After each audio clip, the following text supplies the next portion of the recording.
श्री स्वामी समर्थ. सेवेकरी कसा असावा? 1.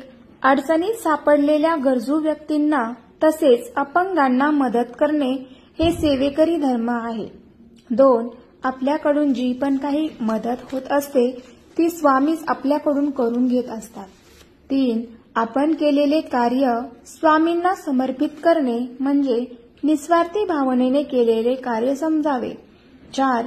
आपण गरजूंना केलेल्या मदतीचा उल्लेख अथवा ज्याला सहकार्य केले त्याच्याकडून स्वतःच्या स्तुतीची अथवा आपण एखाद्यावर फार मोठे उपकार केले आहेत असे समजून घेणे म्हणजे स्वतःतील अहंकार वाढल्याचे लक्षण होय.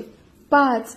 जो स्वतःला सेवेकरी मानतो तो कधीही कळत नकळत दुसऱ्याचे मन दुखवणार नाही अशा गोष्टी करत असतो. स्वतः त्रास सहन करून दुसऱ्यांच्या चेहऱ्यावर हसू फुलवण्याचे काम करत असतो. 6.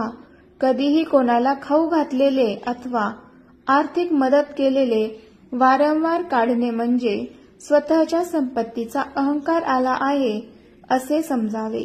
7. कोणाचीही मजाक करणे, कमी समजणे, त्याची निंदा नालस्ती करणे, सतत नावं ठेवणे, टाकून पाडून बोलणे हे सेवेकऱ्यांची लक्षणे नसतात. 8. लहानापासून ते मोठ्या वृद्ध व्यक्तींपर्यंत प्रत्येकासोबत विनम्रतेने वागावे आणि त्यांचा आदर करावा. 9. ज्यावेळेस आपण कोणालाही केलेली मदत काढत असतो तसेच कोणाचीही मजाक निंदा करत असतो आपण केलेली सर्व सेवा त्या व्यक्तीकडे जात असते आणि आपण नंतर असे म्हणतो की आम्ही कितीही सेवा केली तरी आमची समस्या सुटत नाही.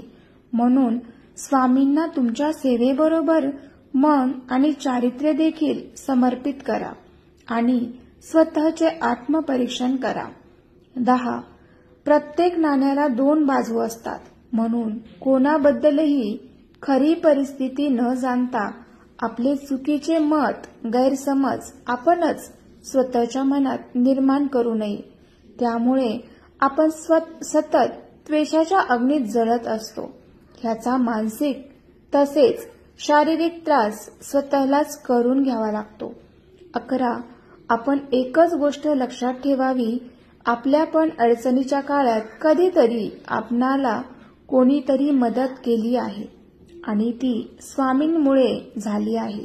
म्हणूनच आज आपण दुसऱ्या कोणाला तरी मदत करण्याच्या परिस्थितीत आहोत हे समजावे.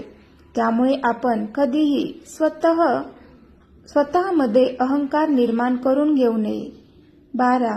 कधीही कोणालाही असते